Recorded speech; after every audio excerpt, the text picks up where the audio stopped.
নমস্কার বন্ধুরা, welcome back to my channel Bangali special রান্না। আজকে মায়ের হাতের আরও একটা মজাদার রেসিপি নিয়ে হাজির হয়েছি, পাউরুটির স্ন্যাক্স। তো দেখো মা কীভাবে পাউরুটি দিয়ে একটা স্ন্যাক্স বানিয়ে দেখায়। এখানে 6 পিস মা পাউরুটি নিয়ে নিয়েছে, নিয়ে পাউরুটির সাইডগুলোকে এরমভাবে বাদ দিয়ে দিচ্ছে। পাউরুটির তো আমরা অনেক ধরনের রেসিপি খাই, তো আমার মনে হয় বাড়িতে যদি একবার এইভাবে ট্রাই করে দেখো নিশ্চয়ই তোমাদের ভালো লাগবে। কোনো এমন কিছু ইনগ্রিডিয়েন্টসও দেওয়া নেই এর মধ্যে, কিন্তু খেতে অসাধারণ হয় আর খুব চটজলদি রেসিপি। আমাদের চ্যানেলে যদি তোমরা নতুন হয়ে থাকো তাহলে অবশ্যই আমাদের বাঙালি স্পেশাল রান্না চ্যানেলটিকে সাবস্ক্রাইব করে দিও, আর পাশে থাকা বেল আইকনটিতে কিন্তু ক্লিক করতে হবে সবার আগে মজাদার রেসিপির ভিডিও পাওয়ার জন্য। তো দেখো প্রত্যেকটা পাউরুটি থেকে কিন্তু এই রকম সাইডগুলোকে কেটে বাদ দিয়ে নিচ্ছে।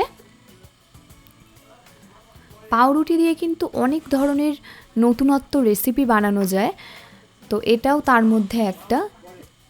আমরা যেমনি বাড়িতে জাস্ট ডিম টোস্ট করে খাই, সেটাকেই কিভাবে আরও সুন্দরভাবে বানানো যায় সেটা এই রেসিপিটা দেখলে তোমরা বুঝতে পারবে। তো দেখো আমাদের কিন্তু সবগুলো পাউরুটি কাটা কমপ্লিট হয়ে গেছে সাইডগুলো। এবারে মা মাখনটাকে এরমভাবে কুচিয়ে নিয়েছে। এখানে যেহেতু মাখনটা আমাদের ফ্রিজে রাখা ছিল সেই জন্য শক্ত হয়ে গেছিলো, এরকম ছুরির সাহায্যে মা একটু কুচিয়ে নিয়েছিল। আসলে আগে থেকে বের করে রাখতে ভুলে গেছিলো, তো সেই জন্য এইভাবেই মা পাউরুটির ওপরে মাখনগুলোকে সাজিয়ে দিয়েছে। এর ফলে না মাখনটা যেহেতু একটু বেশি পড়েছে, খেতে আরও যেন সুন্দর হয়েছিল। তো দেখো প্রত্যেকটা পাউরুটিতে সেম পদ্ধতিতেই কিন্তু মাখন দিয়ে ওপরে ওই পাউরুটিটা দিয়ে চাপা দিয়ে দেবে। তোমাদের যদি কোনো রেসিপি আমাদের চ্যানেল থেকে জানার থাকে তাহলে আমাদের চ্যানেলে কমেন্ট করে জানিও তোমরা কী ধরনের রেসিপি দেখতে চাইছো। আমি আর মা চেষ্টা করব সেই ধরনের রেসিপি তোমাদের সঙ্গে শেয়ার করার। এখানে দেখো এবারে একটা বোলের মধ্যে ডিম ফাটিয়ে নিচ্ছে। এখানে 6 পিস পাউরুটির জন্য 2টো ডিম লেগেছে। তোমরা কিন্তু আরও যদি পাউরুটির পরিমাণ বেশি থাকে তাহলে কিন্তু ডিমের পরিমাণটাও বাড়াতে হবে। এবারে এর মধ্যে দিয়ে দিল পরিমাণ মতো নুন, দিয়ে এইবারে ডিমটাকে ভালো করে ফেটিয়ে নিতে হবে। এখানে কিন্তু ডিমটা ফাটালে কি হয়, যখন পাউরুটিটা এর মধ্যে চুবানো হবে দিয়ে তারপরে যখন তেলে ভাজা হবে তখন না সাইড থেকে কি সুন্দর বাবলস মতো ওঠে, আর ওই জিনিসটা খেতে না খুব ভালো হয়। ওই জন্য ডিমটাকে খুব ভালো করে ফেটিয়ে নিতে হবে। এবারে এর মধ্যে দিয়ে দিচ্ছে চিলি ফ্লেক্স। এইটা আমরা বাড়িতে পিৎজা অর্ডার করেছিলাম, তো সেই পিৎজার সঙ্গেই এই চিলি ফ্লেক্স আর অরিগ্যানোর যে পাতাগুলো দেয় সেইগুলো ছিল, তো সেটার থেকেই একটা পাতা এর মধ্যে ইউজ করা হয়েছে।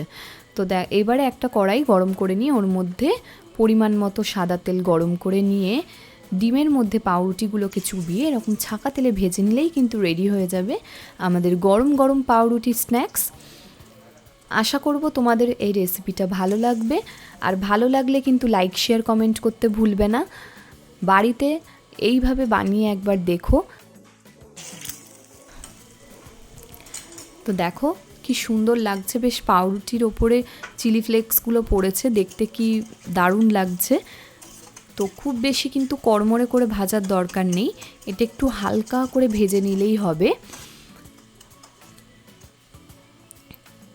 বাড়িতে কোনো অতিথি এলে চটজলদি যদি কোনো রেসিপি মাথায় না আসে তাহলে এই ধরনের রেসিপি করে কিন্তু খাওয়ালে তারা কিন্তু মন্দ বলবে না।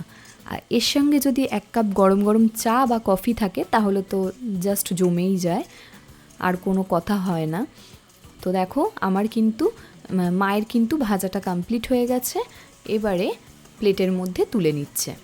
ব্যাস এইটুকুই, আর কিছু এর মধ্যে করার নেই। তো দেখো আমার তো এখনই দেখে জিভে জল চলে আসছে, খেতেও অসম্ভব সুন্দর হয়েছিল। Tata, thank you.